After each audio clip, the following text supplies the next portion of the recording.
So this is David Norlin with a column published in the Kansas Reflector on May 15th, 2021, at the end of the legislative session.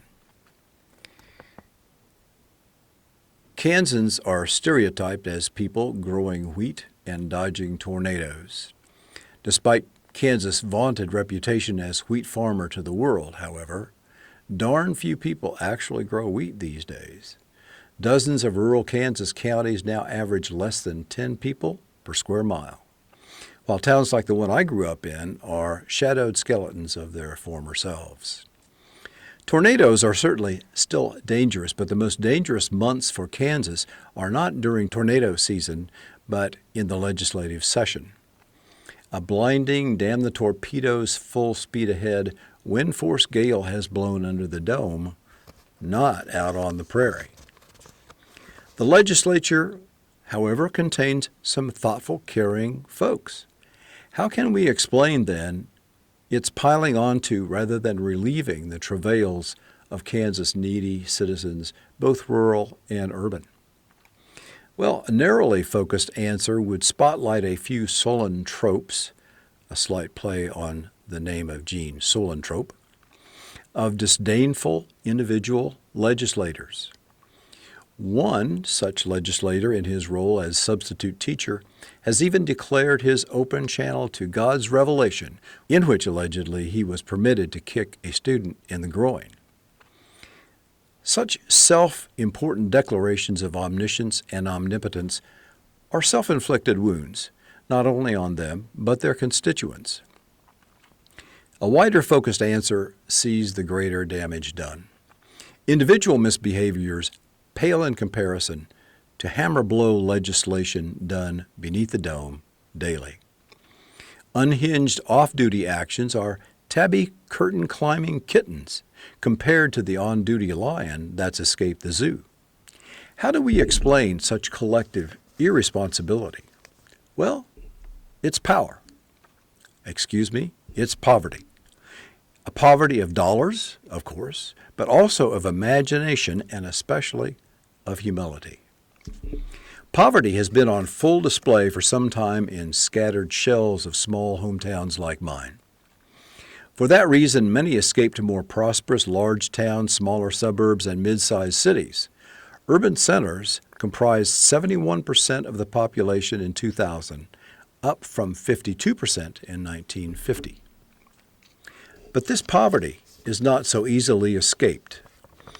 Rich city mouse and poor country cousin are both unriched. As we see in Rebecca Audie's January photo essay in the Kansas Reflector, our trips around Kansas gave us a portrait of decay. Our hallowed rural culture has been hollowed out. Everyday citizens everywhere suck it up, while the corporate class sucks it out. Buildings we once learned in, took letters to, or shopped at are often gone completely now. Or shelter trees and bushes now push up once firm floorboards. This was an act of God. Well, the God of big business market fundamentalism, that is. Longview Institute's Ruth Rosen describes it as the exaggerated and irrational belief in the ability of the market to solve all problems.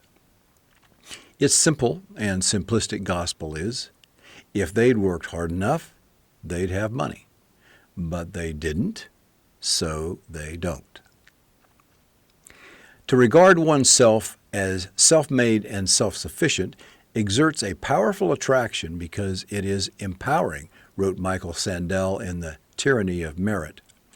Sandel continues, we can make it on our own. It's a certain picture of freedom, but it's flawed, he wrote. He added that this idea deepens divides and corrodes solidarity. Sandel, who is a popular philosopher, says, humility is a civic virtue essential to this moment because it's a necessary antidote to the meritocratic hubris that has driven us apart. The humility Sandel describes is an essential ingredient of the other gospel, this one espoused by the man named Jesus and others. Market fundamentalism, by contrast, is a not-so-distant cousin of the doctrine of manifest destiny, writes writer John Freeman.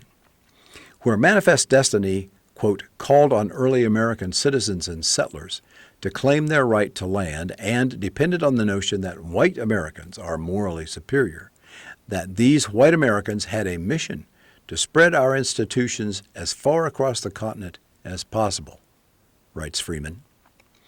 Many civilizations thousands of years old, quote, were wiped out or widely subdued in a brutal 40-year period, unquote.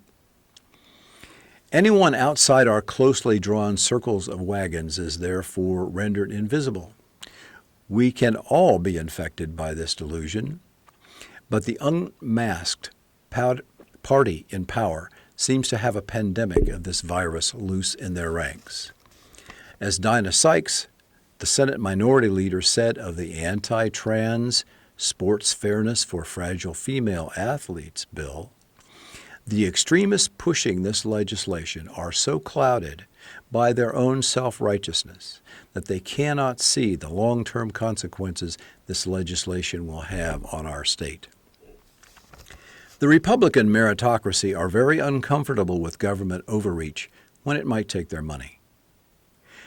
But when it comes to illogical drug wars, keeping masses incarcerated, depriving trans people of their rights, or preventing their dollars' use for living wages or assisting economic victims, they are just fine with using the government's clammy hand to slap away those changes. Thus does blind faith rob us blind. It's time to open our eyes. This has been David Norlin for the Salina Media Connection. Thank you for your attention.